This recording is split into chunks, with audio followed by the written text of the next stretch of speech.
Et ça y est, on est parti pour l'essai dynamique. On va remettre à 0 litre trip. On voit que la voiture elle a 43 km. Et depuis le début de sa fabrication, elle a consommé 10,6 kWh au 100. Donc je sais pas ce qu'elle a fait, mais c'est plutôt bien. Donc on va se remettre à 0. Hop. Pour les données. Donc on voit l'autonomie, 350 km, 83% batterie restante. Ce qu'on va faire, on va aller au superchargeur de Besançon, voir si des fois par hasard on trouverait une Model 3 pour comparer un peu les volumes.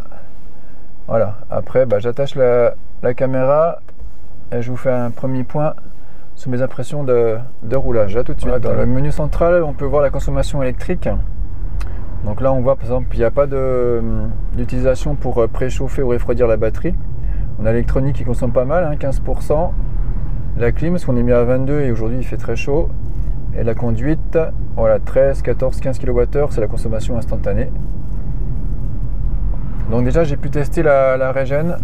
Alors c'est intéressant, on a 4 niveaux jusqu'au mode e-pédale avec fonction intelligente. Donc ça c'est vraiment top. On peut s'arrêter sans... Voilà, là je lâche l'accélérateur. On va aller jusqu'à l'arrêt sans appuyer sur la pédale de frein. Donc ça c'est vraiment intéressant, pas toutes les marques en électrique font ça. Donc ça c'est vraiment sympa.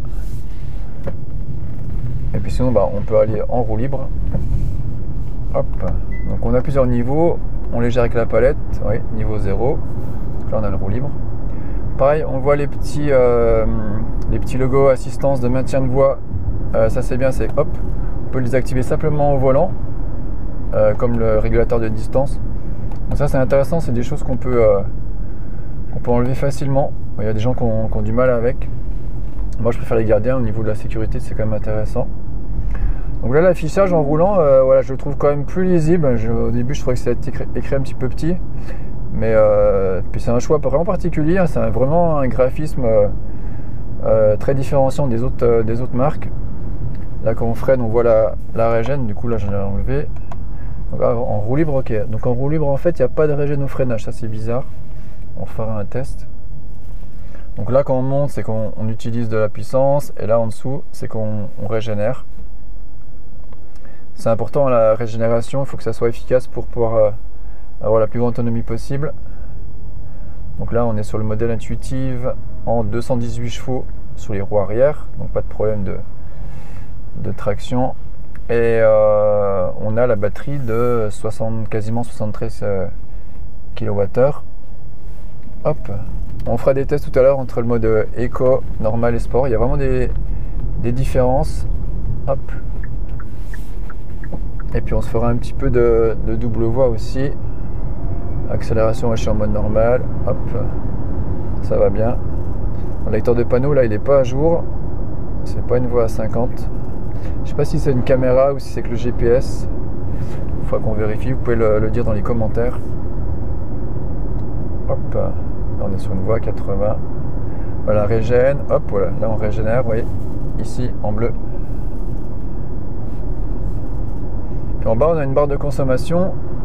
Petite barre bleue au centre. Hop.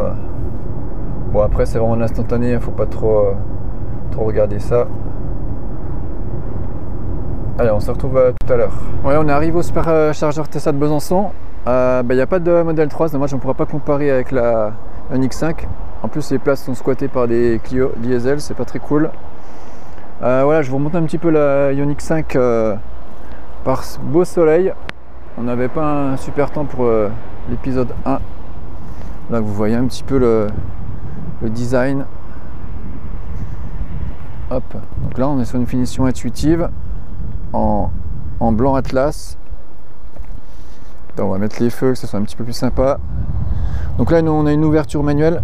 Hop, sur les versions haut de gamme, à l'approche les poignées s'ouvrent électriquement.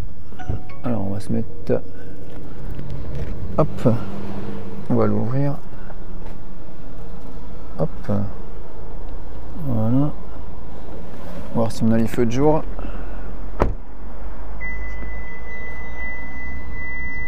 Non, les Ils sont pas activés. Hop.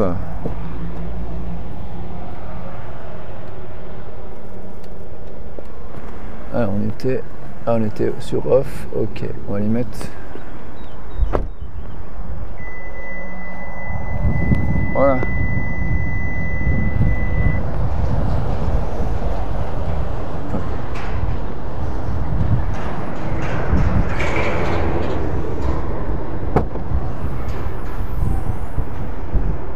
Donc, on vous montre le coffre à l'arrière. On va le mesurer tout à l'heure. On mettra cette séquence dans l'épisode 3 avec la banquette arrière. En quittant la voiture, voilà, il nous a rappelé qu'on avait mis quelque chose sur la banquette. Il y a un capteur, donc ça c'est bien. Pas oublier quelque chose dans son coffre. Hop. Le coffre qui est assez lourd. Hop.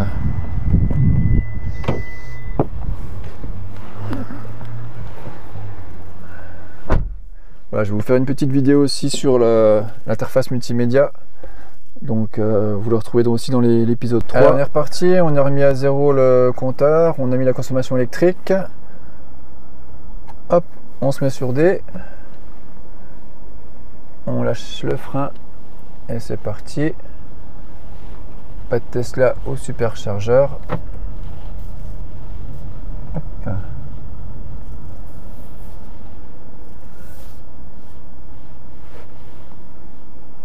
Donc on peut facilement moduler l'affichage devant. Hein. Le petit bouton ici, on choisit les fenêtres. Et après, on a 4 modules. Et ensuite, on peut défiler dans chaque module. Voilà, pour la nav, là où je vais, j'avais programmé Paris. Ensuite, pression des pneus. Et ici, les niveaux d'attention. Et la limitation de vitesse. Et là, c'est pour l'aide au line assist. On va suivre les infos de conduite. Hop. Donc là, on est en mode normal. On va faire le tour du rond-point pour voir le. Bon, ça devrait bien braquer, hein, une version de propulsion. Ouais, c'est nickel. Hop. Allez. Donc là, on a un petit drive select. On appuie sport, éco ou normal. On va se mettre en normal. À gauche, puis immédiatement quitter le rond-point à la première sortie. Ah, j'ai laissé la nav. Elle va m'embêter. Prenez la première sortie. Elle me fait aller sur l'autoroute. On va aller ailleurs. Maintenant, quittez le rond-point. Ah, c'est pas grave, on l'arrêtera tout à l'heure. Hop. Les Komodo, ils sont vraiment agréables en préhension. Ils sont épais. Ils ont les bouts en alu, enfin simili alu. Ça, c'est vraiment agréable. Ce qui m'embêtait un peu ici à gauche, je trouvais que j'avais pas assez de ventilation. Mais en fait, voilà, il suffit de bien régler un petit peu comme on veut le flux à gauche. Hop. Donc j'ai déjà essayé un petit peu le line assist. Il est vraiment efficace. Il donne pas de petits coups de correctif. Il est très fluide. Donc ça, c'est agréable. Donc là, je vais le laisser. Hop. Là, il est gris. Il sera vert quand il sera actif. Voilà, là il a repéré les lignes, il est actif. Hop. Donc on va rouler tranquille, on est sur une route à 80, vous voyez, on est vite à 90. Hein. À peine on appuie, c'est le problème avec tout ce couple. On a quand même de la puissance et beaucoup de couple. Il y a un autre véhicule comme ça que j'avais essayé où c'était dur de tenir les limitations parce qu'il fallait vraiment pas appuyer sur l'accélérateur, rappuyer un tout petit peu. Voilà. Après, bien sûr, on a le régulateur. Hop. Donc l'écran tactile il est très réactif, ça c'est bien. Hop. Tout à l'heure j'ai vu la caméra de recul, c'est un peu pixelisé. C'est pas en hyper haute définition. C'est un petit peu dommage. Donc on a vraiment une bonne appréhension du volant. Très agréable. Donc dans les sièges, on est vraiment pris sur le côté, comme des sièges baquets. Par contre, le dos, c'est assez ferme. Bon là, la voiture, elle est neuve. c'est un petit peu ferme. On a des multiples réglages. Quand on est vraiment bien tenu, on peut régler sa position facilement. Donc, la voiture elle est quand même assez large, hein. On a des grands rétros, donc ça c'est bien, on voit bien. Donc les écrans, on peut le mettre sur fond noir aussi, hein. On montrera dans l'épisode 3 si on veut pas sur fond blanc, mais là c'est plutôt agréable. On peut mettre aussi un filtre de lumière bleue. Hop. Donc là on va revenir en haut, on va remettre les informations de consommation. Hop. Consommation électrique. Voilà. Donc on a 12% pour la consommation de la climatisation et 22% pour l'électronique, hein, c'est beaucoup. Donc là je suis en mode de régène 1, donc c'est pas mal parce que j'ai quand même un peu de frein quand je lâche l'accélérateur, un peu de récupération. Parce que si je me mets en mode 0, j'ai carrément plus de régène, je suis en roue libre. On va vérifier quand même si en freinant en mode de régénération 0, on récupère quand même. Ça devrait, ça sinon c'est de l'énergie qui serait perdue, c'est dommage.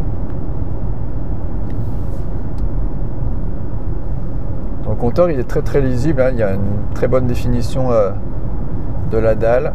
Les couleurs, c'est un choix particulier, mais ça contribue à cette ambiance zen, hein. C'est lumineux, hein, quand même. Même sans toit vitré. L'ambiance zen aussi avec tous ces matériaux écologiques, on en reparlera aussi dans l'épisode 3. Hop. Voilà, là, voilà, il me demande de garder les mains sur le volant. Il corrige bien, tout à l'heure on avait fait un virage, il corrige vraiment bien. Donc là je suis en mode de récupération 0. Hop.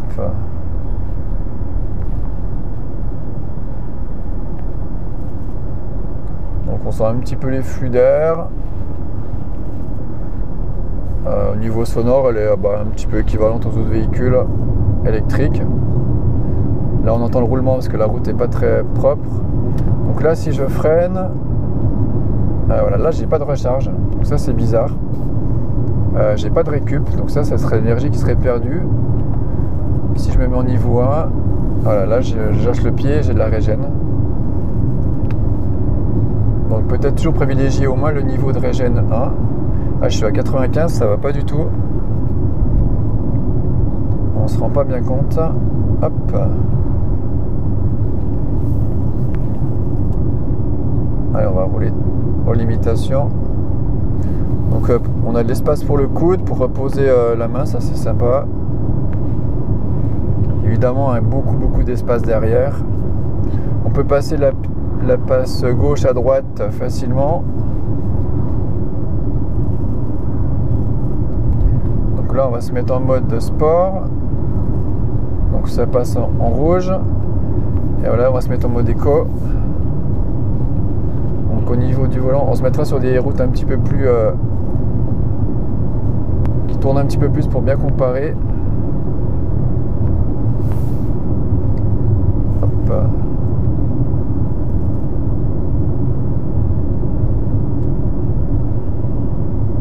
Allez, je vous reprends tout à l'heure à l'arrivée. On va aller jusqu'à une station de charge. Allez, on teste un petit peu la radio. C'est agréable, c'est correct. Beaucoup de basses, mais bon, ça doit pouvoir se régler.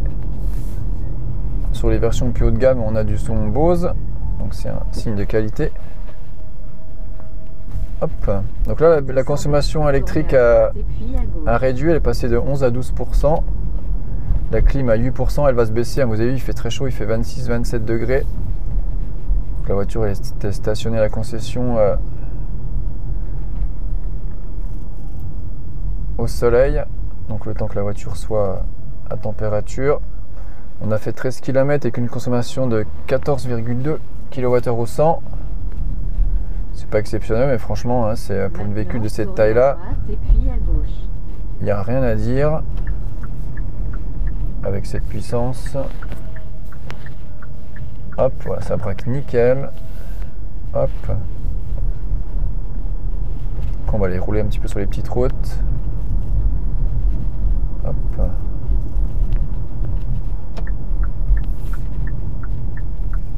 Dans 100 mètres, tournez Après sur National, là, alors, elle est un petit peu bruyante au niveau du roulement. Si vous pouvez, je conseillerais de prendre le modèle avec les vitres qui sont plus isolées. Tournez à droite dans la rue du Pont Voilà, on Charles. va aller à la petite station recharge Lucided. Ah bah il y a 2 véhicules qui sont là. Hop. Peut-être qu'on va aller voir ce que les gens pensent de la voiture. Hop. Tiens. Ils arrivent, ils s'installent. Un PHEV et une Leaf. Donc on ne pourra pas faire notre test de recharge. On n'a pas besoin. Voilà, là vous voyez la caméra arrière. Hop. C'est pour vous montrer que pendant la charge, surtout, bah, on voit surtout la puissance qu'on prend. Donc ça, c'est vraiment bien. Hop. Ok, bah du coup, on va aller rouler un petit peu sur route. Ah, on est reparti. On va laisser les gens pique-niquer tranquille. Hop. C'est dommage. C'est dommage, ils auraient pu brancher leur glacière sur notre véhicule parce que on peut brancher n'importe quel accessoire. Alors pas sur cette version hein. Là avec l'intuitive on n'a pas de prise donc les versions que le V2L. Tournez à droite à la deuxième rue et puis à gauche. Il y a une prise sous la banquette, une prise de 120 sous la banquette à l'arrière. Maintenant tournez à droite. Qu'on peut utiliser en roulant, par exemple pour recharger un ordinateur portable ou une glacière ou quoi que ce soit. Je pense que vous serez assez imaginatif dans les commentaires pour dire ce que vous pourriez brancher dans la voiture. 3,6 kg, on a de quoi faire. Pour rappel, un chargeur nomade de véhicule, il est généralement souvent bridé à 1,8. Là, on a du 16 ampères. On a de quoi faire. C'est dommage qu'il ne soit pas allé plus loin jusqu'à du dans 200 mètres, V2G, c'est-à-dire véhicule au réseau. Là, on a du V2L, c'est véhicule to load, au chargement. Le V2G, ça permettrait d'alimenter sa maison, par exemple. Alors sur celle-là, on peut le faire techniquement. Il y a une petite manip, il y en a qui le font.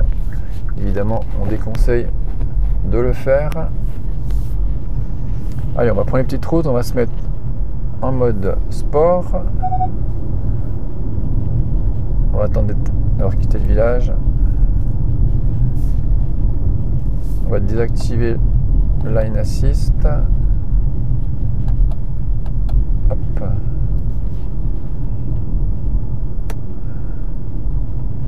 On va mettre les feux en auto.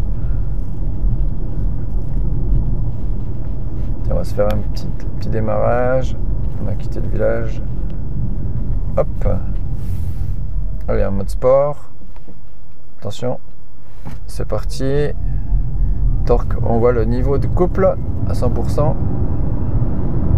Hop, c'est pas mal. Alors, on va comparer. On va se mettre en mode normal. Hop.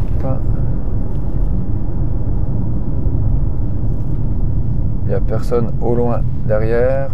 Hop. Oh, ça freine très fort. Hop, c'est parti. Ah, ok, là il nous affiche la consommation. Hop, il nous affiche pas le... Ouais, c'était un peu plus vif en mode sport. Donc il délivre plus de puissance. En mode... Ok, ouais, donc du coup en mode sport, il nous affiche le couple en bas. Hop. On va se mettre un petit peu plus de régène. Ok, récupération d'énergie non disponible. Donc avec le mode sport... Ah si, c'est bon, je suis en niveau 3, il pédale, non, on va se mettre en niveau 3. Ouais, pour piloter avec beaucoup de régène, c'est vraiment agréable. On gagne le temps de passer le pied sur la pédale de frein, ça freine tout de suite dès qu'on lâche l'accélérateur. Donc là, on a de la régène. Pour passer... Ah, on voit une Tesla Model 3 en face.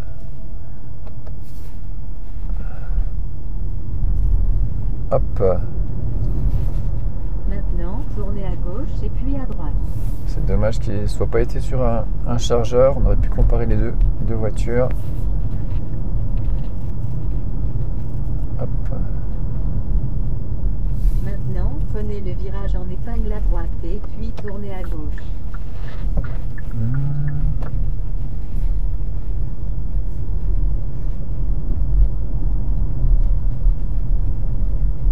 Donc là on est confortable, hein. Si je change là au niveau suspension, ça ne changera pas, hein. Entre éco.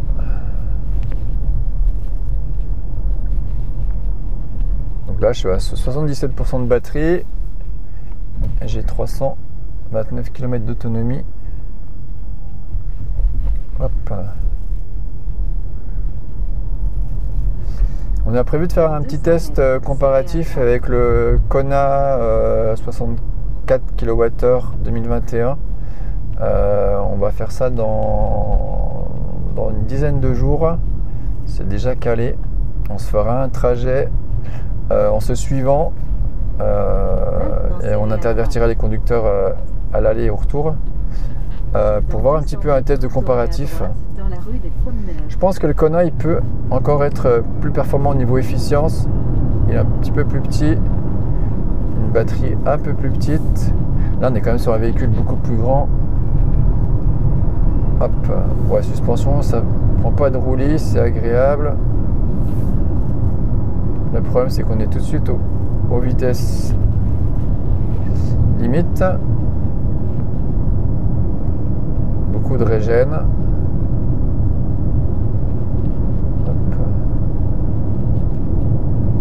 On entend un peu le roulement. De toute façon, quand on n'entend plus le moteur, on entend forcément plus autre chose. Donc là, sur les routes de campagne, on entend le roulement. On est sur des roues 19 pouces. Bon, on est bien, hein. On apprend la voiture tout de suite. Bonne prise en main. Le volant très agréable. Je ne l'aimais pas du tout quand je l'avais vu. Les écrans aussi sur fond blanc, ça me gênait un peu. Là, on peut mettre son smartphone. Hop.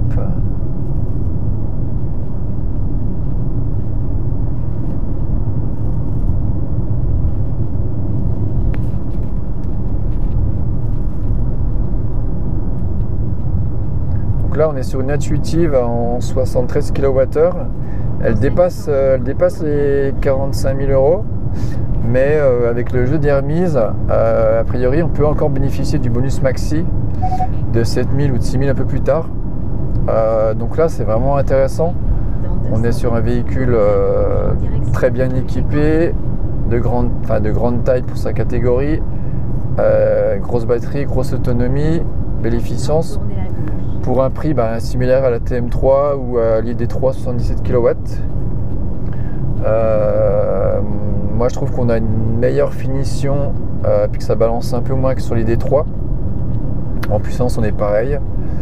Le comparatif avec la TM3 il est plus difficile, hein. Je sais que dans les commentaires après ça va. Il y a une communauté Tesla, hein, donc c'est pas évident. Moi je trouve qu'elle a vraiment des gros atouts face à la TM3, notamment par rapport à sa vitesse de recharge, le V2L aussi, la finition, le réseau. Alors ok, il y a les superchargeurs, mais il y a des gens qui vont recharger la plupart du temps chez eux, au boulot, et qui vont juste voyager le week-end. Le week-end, on peut faire des week-ends sans avoir trop de problèmes de charge. Et puis pour descendre en vacances, les Ionity, les Total, c'est sur l'autoroute. Les superchargeurs, ils sont pas sur l'autoroute.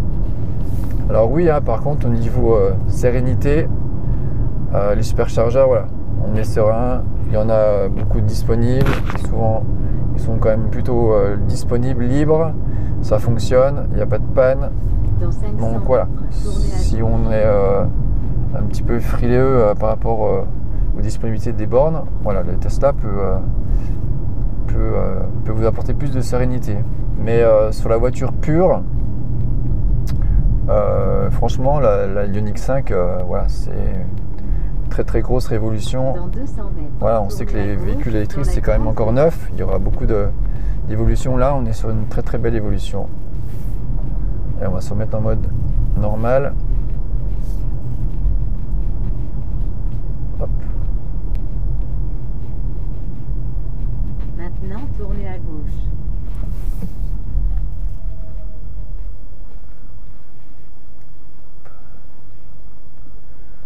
Allez, on va aller à Rio, comme ça on reviendra à Besançon par la double voie. Hop. Bon, en conso, là on reste sous les 15. Franchement, il n'y a rien à dire. Il faut aussi bien penser qu'une différence de 1 ou 2 kWh au 100, c'est rien quoi. C'est 15 ou 30 centimes pour 100 km. Donc ok, ça va jouer sur l'autonomie, mais sur le coût, c'est ridicule. Il ne faut pas aller chercher les consos les plus efficientes, les plus folles. En plus là, on a des courbes de recharge énormes quoi. En 18 minutes, on fait une recharge de 0 à 80. On n'arrivera jamais à 0 au chargeur. Donc, franchement, la conso, ok pour l'autonomie, mais il ne faut pas être un malade de ça. Il faut aussi avoir une voiture qui vous plaît, qui est agréable, qui garde une bonne cote aussi, c'est important.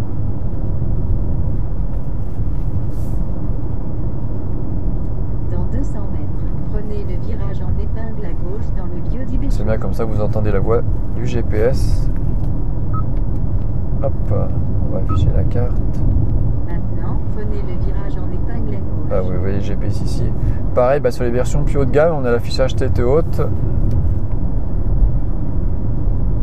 Allez, on va se mettre en mode sport. On va rouler un petit peu. Voilà, c'est bien d'avoir de la reprise. Ouais, ça marche bien. On régène.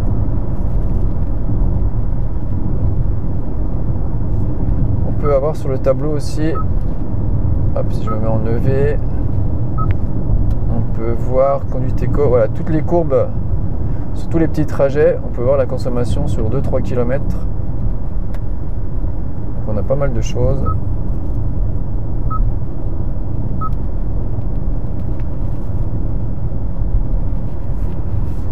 On entend le moteur électrique se mettre en route quand on demande de la puissance.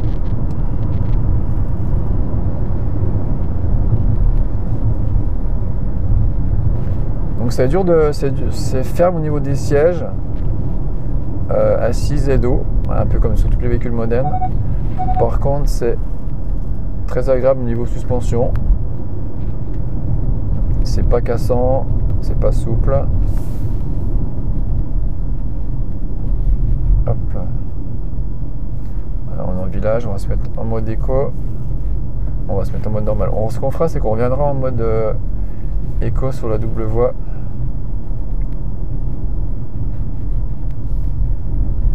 Là, il nous a trouvé une station Ionity à 77 km.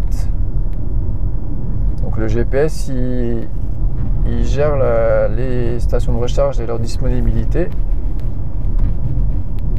Après, pour planifier vos voyages, vous pouvez utiliser ABRP, qui est aussi très efficace pour préparer manuellement vos voyages. Allez, on va se retrouver un petit peu plus tard sur la double voie. À tout à l'heure. Voilà, on se retrouve après 39 km. Donc j'ai un peu profité de la puissance. Donc vous voyez, je suis à 16,6 kWh au 100. Là, pour vous montrer, par contre, la climatisation elle est revenue à 6%. La voiture maintenant elle est bien tempérée. L'électronique aussi. Donc on a cette fois 89% d'énergie qui est utilisée pour la conduite. En dessous, on a la consommation instantanée. Puis vous voyez à droite, on peut garder un petit coin de l'écran pour la radio ou le GPS. J'ai pu stopper la navigation, je l'ai fait avec la commande vocale, qui est plutôt performante. Voilà, je pense que c'est comme toutes les commandes vocales, il faut vraiment prendre le soin d'apprendre. Une fois qu'on a appris le fonctionnement, les bases, les commandes essentielles, ça fonctionne bien. Là, je vous ferai profiter un peu de l'écran. Voilà, en mode normal. Hop, en mode sport. Avec plein de petits pixels. La puissance en bas, le couple. Et puis en mode éco, hop, voilà.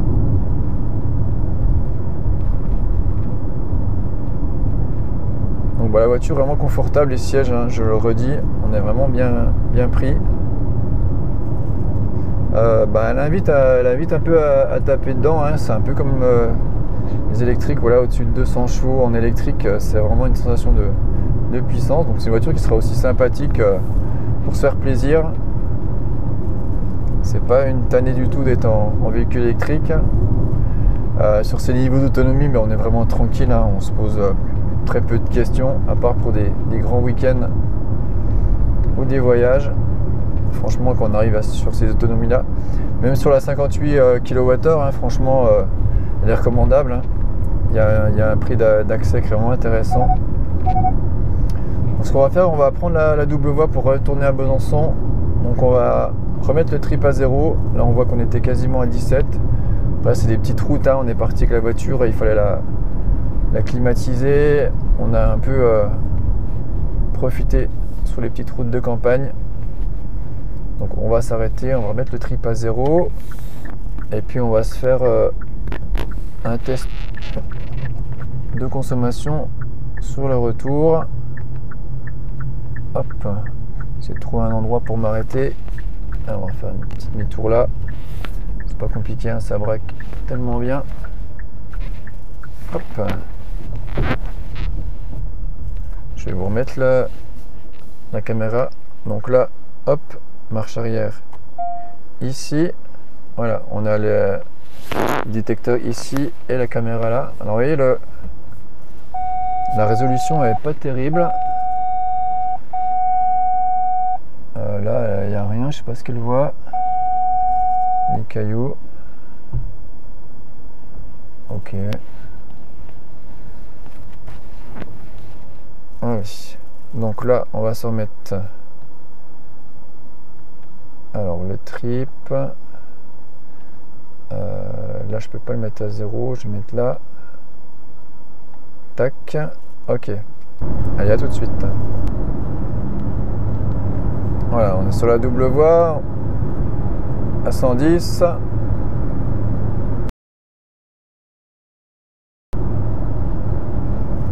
on a bien les corrections du line assist qui nous corrige.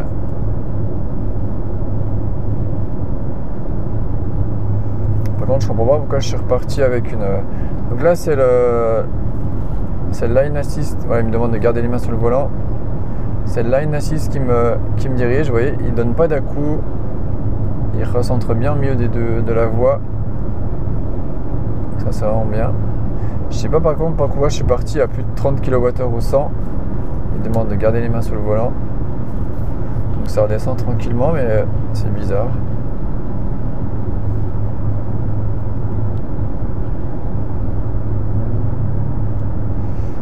J'ai 90% d'utilisation de la batterie, la puissance, enfin la consommation pour la conduite, 5% pour la clim et 5% pour l'électronique.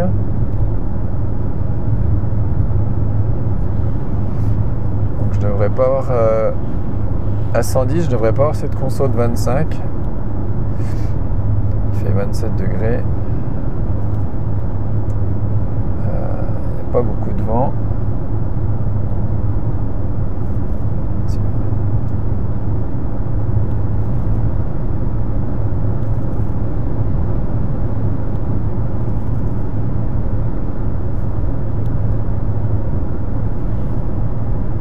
On entend un petit peu les bruits aérodynamiques. Là, je me suis mis en régène à 0, hein, en roue libre.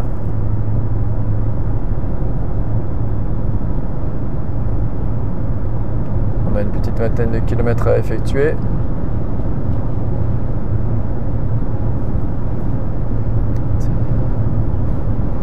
Là, on va le laisser nous corriger. Ouais, il nous ramène au centre.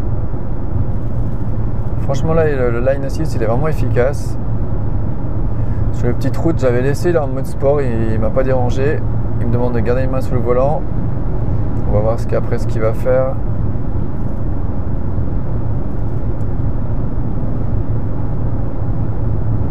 Il me demande pas plus. Ok, après il commence à sonner.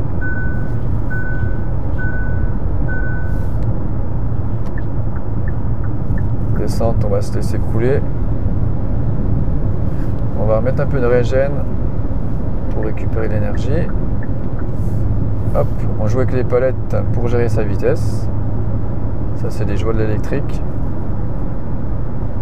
Ça tombe bien, les palettes elles sont très accessibles. Voilà, conso qui redescend.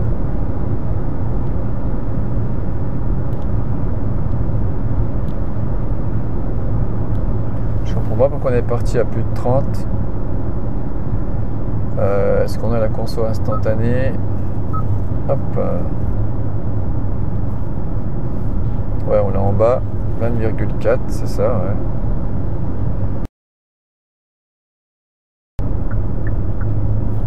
Ok, donc on a du mal à passer sous les 20. 19. En conso instantané. Donc voilà, ça sera validé lors de notre essai comparatif avec le Kona. Voilà, on se retrouve à l'arrivée pour le bilan par rapport à cette conso. Voilà, on va arriver sur Besançon, on est sur une zone à 90. La conso reste stable. On descendra pas sous les 20. Donc sur du 90, 100, 110. Il faut taper là-dessus. Vous pouvez me dire ce que vous en pensez dans les commentaires par rapport à vos consos, peut-être sur d'autres véhicules de taille similaire. Si ça vous paraît beaucoup, peu, normal. Moi, comme ça, je m'attendais un petit peu moins quand même en vitesse stabilisée sur ces vitesses-là. Après, c'est un véhicule qui est grand, hein. Il est lourd parce qu'il a un gros pack batterie. En tout cas, moi, c'est un véhicule que je recommande. Il est dans mon top 5 ou top 3 des véhicules électriques du moment. Il a quand même un gros avantage concurrentiel au niveau de la charge. Hop, 70. Gros volume, il a un look qui est quand même novateur, mais passe-partout. Hein. Les gens ne se retournent pas forcément leur tête. Voilà, ça reste discret quand même. Un gros volume, une grosse habitabilité. On a un coffre avant, je vous le montrerai tout à l'heure, qui est très correct, notamment sur les versions 2 roues motrices. Très confortable. Je trouve que le design intérieur, il vieillira bien. Il est ni trop ancien, ni trop novateur. Je trouve que c'est un bon mix. J'avais du mal quand il avait été présenté. Franchement, j'ai été très déçu. Et là, voilà, je trouve qu'il est bien. Il est passe-partout. Il y a quand même un gros gap technologique par rapport au Ioniq ou Kona. Même sur le Kona, hein, c'est pareil, il reste une référence. Ok, donc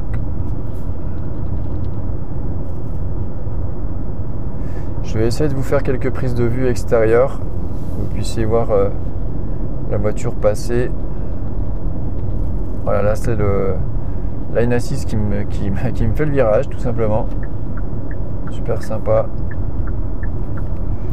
Le freinage aussi, hein, il est très très efficace, il freine très très très très fort. Normal, hein, on a le frein moteur électrique. Hop, là c'est pareil, c'est le Line Assist qui me fait mon virage. Là il est désactivé. La direction, certains pourraient la trouver un petit peu dure, pas lourde. Voilà, il y a un petit poids quand même. Elle n'est pas hyper souple. Au moins, voilà, on sent qu'on a quelque chose entre les mains. Ça, c'est les goûts et les couleurs aussi. Hein. Évidemment, on vous invite à l'essayer. Moi, je pense que ça sera aussi un choix pour beaucoup pour passer du thermique au électrique. C'est un véhicule avec son autonomie, sa vitesse de charge, qui sera peut-être un des premiers, qui permettra à un plus grand nombre, avec aussi la ID3, hein, voilà, des grosses marques, de passer du thermique à l'électrique. Franchement, c'est un bon produit pour ça. Par contre, vous voyez, il faut toujours très attention. On a vite fait de dépasser la vitesse autorisée. parce que bah, y a du couple, il y a beaucoup de couples. Allez, je vais essayer de vous poser la caméra à l'extérieur pour faire des petites prises de vue à l'extérieur. À tout de suite.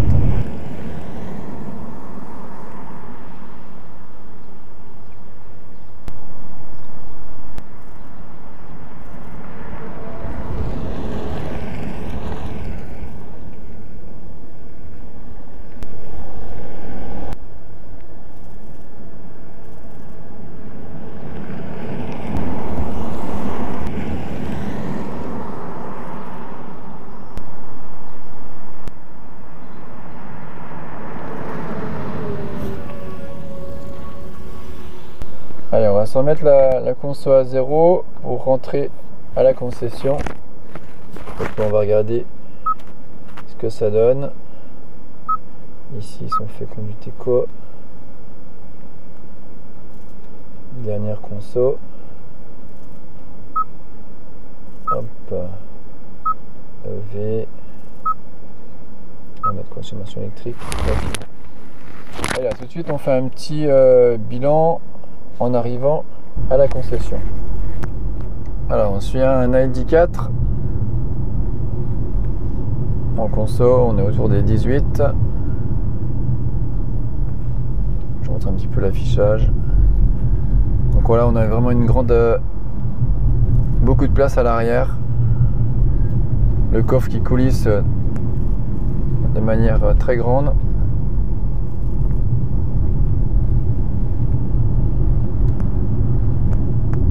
On a une boîte à gants qui est coulissante aussi. Je crois que c'est Renault aussi qui fait ça.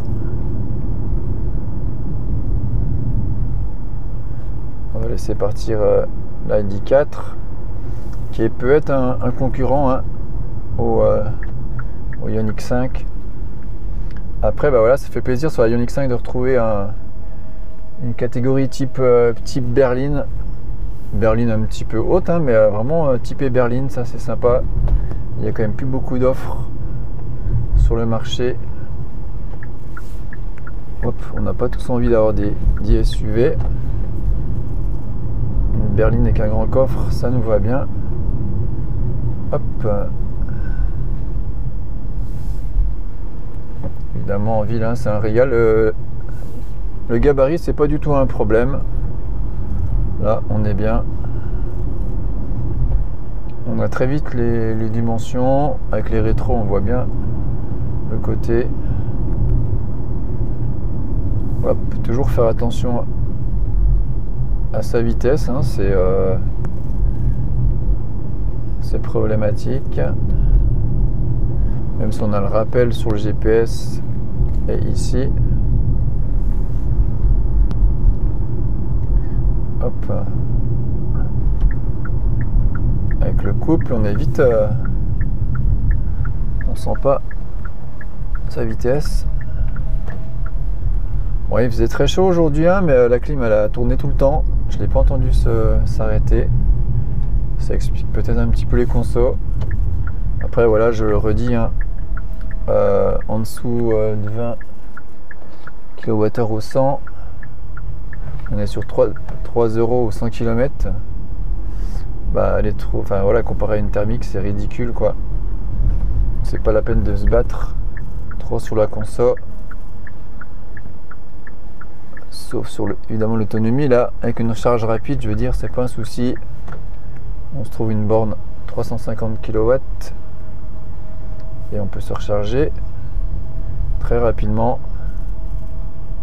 En plus pour moins cher que les autres en fait, puisque comme pour l'instant les recharges c'est autant. Alors sur une borne très rapide c'est un petit peu plus cher, mais comme on va s'arrêter 2 fois moins de temps, voire plus, bah en fait on recharge sa voiture pour moins cher.